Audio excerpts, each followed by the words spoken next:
So I could have made a clickbait video of me making as many ruins as I could in a 24-hour period, but then I thought, how many of us actually have a full 24 hours to give to the hobby? Turns out I don't, and I'm pretty sure most of you don't either. So instead, I thought I'd show you what you can achieve in a couple of nights, putting together a great looking little ruin using just a few pieces from Slice and Slot. I'm Albert, welcome back to the Microforge. Let's get into it.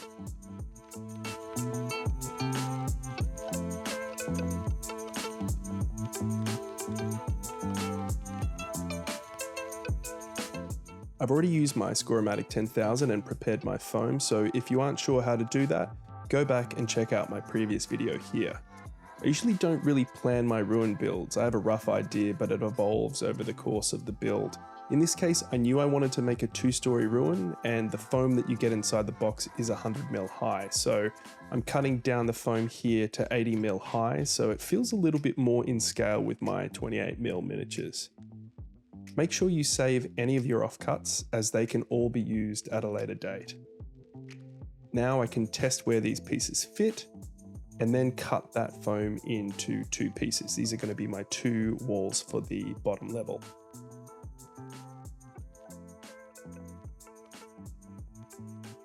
The way we make our corners of buildings can often make or break a piece of terrain in terms of its realism. I'm going to show you how you can avoid ugly joints that show clear seams between the stonework at that corner. I'm going to hide this joint by creating a buttress. Now, there were a variety of different buttress styles used during the Romanesque architectural period, but today we're going to be using what is known as an angled buttress. What's an angled buttress, I hear you say? Well, essentially we want to create a cross pattern with our walls to hide any of those seams that we were talking about before. So I'm cutting out the shape of that buttress on the main wall, and then I just copy that onto the second sheet. Once it's copied, I'll then slice out that piece. The thinnest part is about 5mm thick. I'm really just eyeballing the thicknesses here because we will make it work once we put it together, whatever the thickness is. Once we have our pieces cut out, I'll do a quick dry test fit. Now, by providing this overlap, we can trick our eye into thinking that this is a real stone wall that has interlocking pieces of stonework rather than just glued together pieces of foam. So now I have my walls cut out, it's time to slice and slot. I'm going to start with the easy piece and slice out that archway. I'm using my handheld hot wire cutter for this one, as they're fairly cheap to pick up online and work perfectly with these MDF jigs. Next up is the window. I want to insert the window midway up the wall, so I slice off the bottom 2 rows of that stonework. This then allows me to slice out that foam and insert the window.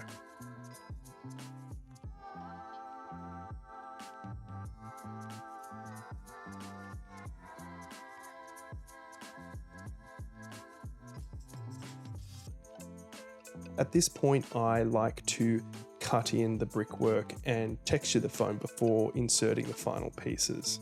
When I'm scoring the bricks, I do it all by eye. I start from the bottom corner and I work my way up and around the piece, just methodically marking out with a pencil where I want all of those brick lines to go. Then I come in with my X-Acto blade and score over those vertical lines. I'm using a chisel edge blade because I like the way that it cuts through the foam, and it gives me a nice straight and even cut. And then I come back over everything with a pencil to deepen those grooves. This technique is pretty much exactly the same as Zorpazorp's, so if you want a true masterclass on carving stonework, go and watch any of his videos where he's making Minas Tirith. They are going to do a much better job of explaining it than I ever will.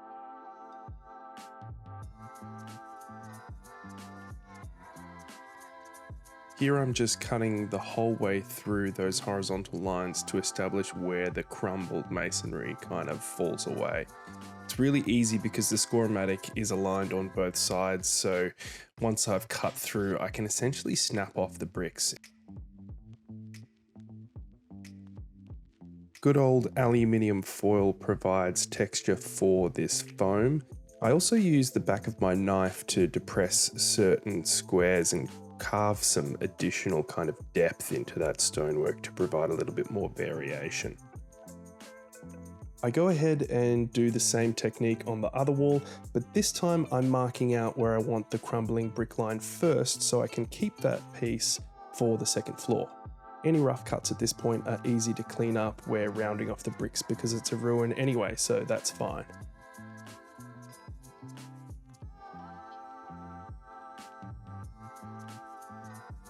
Now we're ready to assemble the bottom level of the ruin. I'm just using hot glue again because it's fast and it holds well enough for my needs.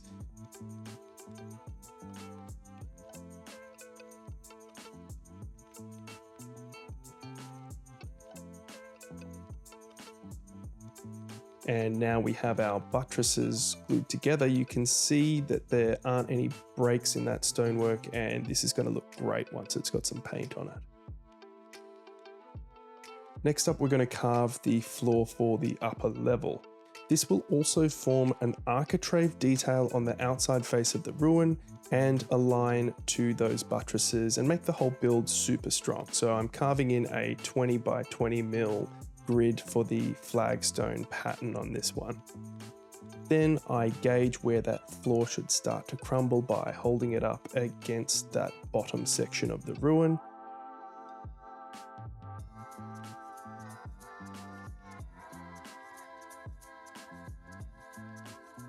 And I roughly cut out these sections, making sure to save any offcuts as we'll use that for detailing the base later on.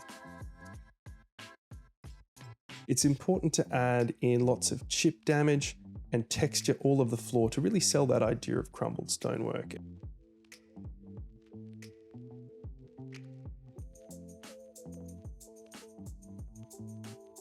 And continue that pavement line right over the edge because this is going to be visible on the front face of the ruin. So you really want to sell that as being kind of the architrave on that side of the building. When I'm gluing this piece in place, I want to make sure that the floor overhangs align with the edge of the buttress, and this will all become part of that detail once we're done. Now we begin work on the upper floor, carving away the two walls in the same way that we did the bottom levels. The longer section will get the small window, and I'm happy for that to just sit at the bottom rather than cutting it in halfway up. At this stage, I had put my hot wire cutter away, so I just roughly cut this out with my knife and it works perfectly well.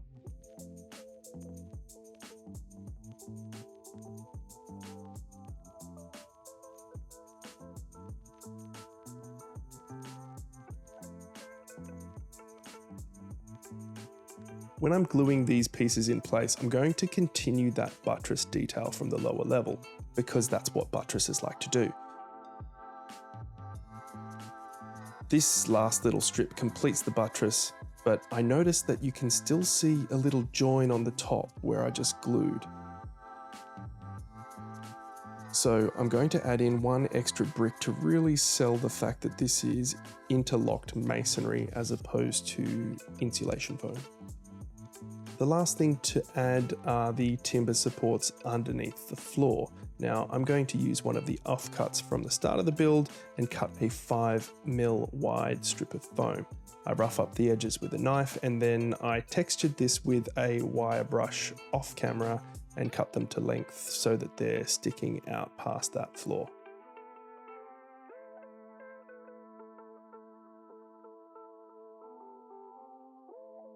And that's a build complete, all done in a single evening. Now that the main build is complete, we need to put this ruin on a base. Now, this is the only building material that isn't included in the Slice and Slot Initiate Crafter box. I like to use expanded PVC, or also known as Sintra or Signboard, depending on where you are in the world. It doesn't warp, it's light, it's easy to carve, it's far superior to MDF. It is a little bit more expensive, but for the positives, I'll always pay that extra. Once I've rounded off the edges, I glue my piece down with hot glue and add in some of the offcuts from the flagstone floor from above. and a few extra textured foam bricks I had left over from a previous project.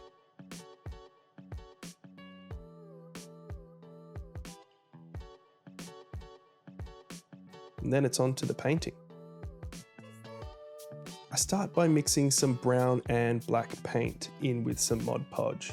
Usually I use black, but I saw Adam from 3D Games use brown paint on his Slice and Slot ruin, and I wanted to give it a try because I really like the look.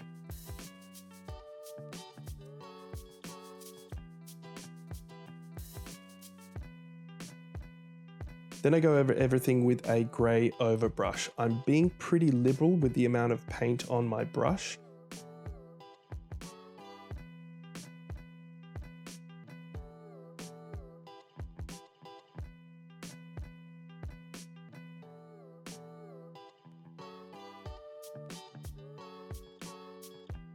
And I add to this some beige paint to progressively get a lighter dry brush until I'm just dry brushing a pure beige at the end.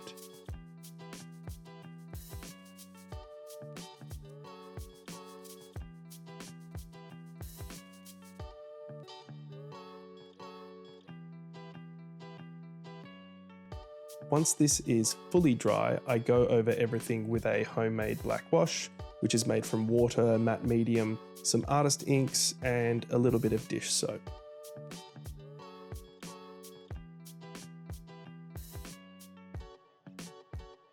When this is dry, I come back in with the inks again to really give some grime and weathering. Again, this is something that I saw on Adam Haig's video over at 3D Games, and I love the look of it. So I'm going to try and do this all with a single pot. So I add a little bit of matte medium and I start mixing ink. So I start out with raw sienna, then I add in a few more drops of burnt umber and progressively get darker and darker. Once I'm happy with all of those yellow and kind of browny tones, I then add in some green ink, which kind of gives a nice mold and mildew look. And I'm just focusing on areas where that would kind of gather a lot. So in the corners, at the low points where the building or the ruin is meeting the ground. Now that the painting is done, it's time to get some texture on this base. I'm going to be using the same technique as Adam from 3D Games here. I lay down some PVA glue and then I sprinkle on a mixture of dirt, tile grout, and my special secret sauce, dry coffee grounds. Once this is on, I then spray it with methylated spirits. You could use isopropanol, but it's expensive in my part of the world, and I find that metho breaks the surface tension just as well. Make sure you leave a comment below to tell me why I'm totally wrong for using methylated spirits. Anyway, let's leave this to dry for the next few hours. Now it's time for my favorite part, the flocking. I have collected flocks from many places over the years, and my favorites are from Woodland Scenics and Geek Gaming. If you're just starting out, you can probably get away with only having 2 or 3 flocks, a light, a mid, and a dark green. Here I'm using a new technique that I again picked up from Adam over at 3D Games. Did I mention you should go and check out his channel and that there's a link in the description below? I always used to lay down PVA and then sprinkle on flock, but I saw Adam just sprinkling on the flock and then gluing it over the top. So I'm giving that a shot, and I've got to say, I really like how this blends and makes all of the colors actually really subtle and more realistic in terms of the final product. The last thing I add is my own blend of crushed leaves, birch tree seeds, and dried reindeer moss. This is kind of like a chopped up fine leaf scatter, and I'm putting it all around where I would imagine leaves would gather in this ruin. Once all the flock is down, I spray it with methylated spirits and then a 50-50 mix of Mod Podge and water.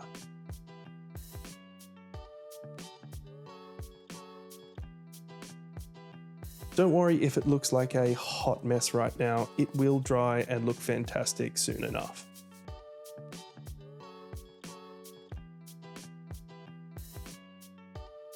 The last thing left is to add some grass tufts. Again, I use a variety of different colors and even some flowers. I also add on a few extra individual leaves. These are a mix of birch tree seeds and some paper leaves that I've made a long time ago using Green Stuff World's leaf punch. So here we are, the final product. I hope this gives you an idea of some of the techniques you can use to build your first ruin using slice and slot. If there's one thing I want you to take away from this, it's that with a little attention to detail, you can make the corners of your buildings look really detailed, really realistic, and you don't need to have a mitered 45-degree angle cut. This is just one method, and I'll be sure to show you guys some different methods in some of our future videos as well.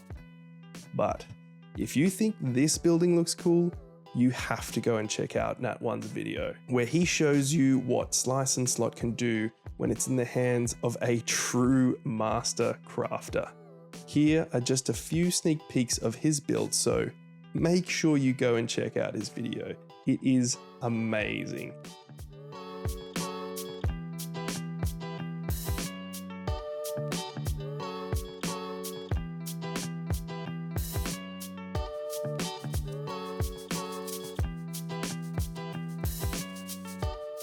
That's it from me. Until next time, guys, have fun hobbying. See you later.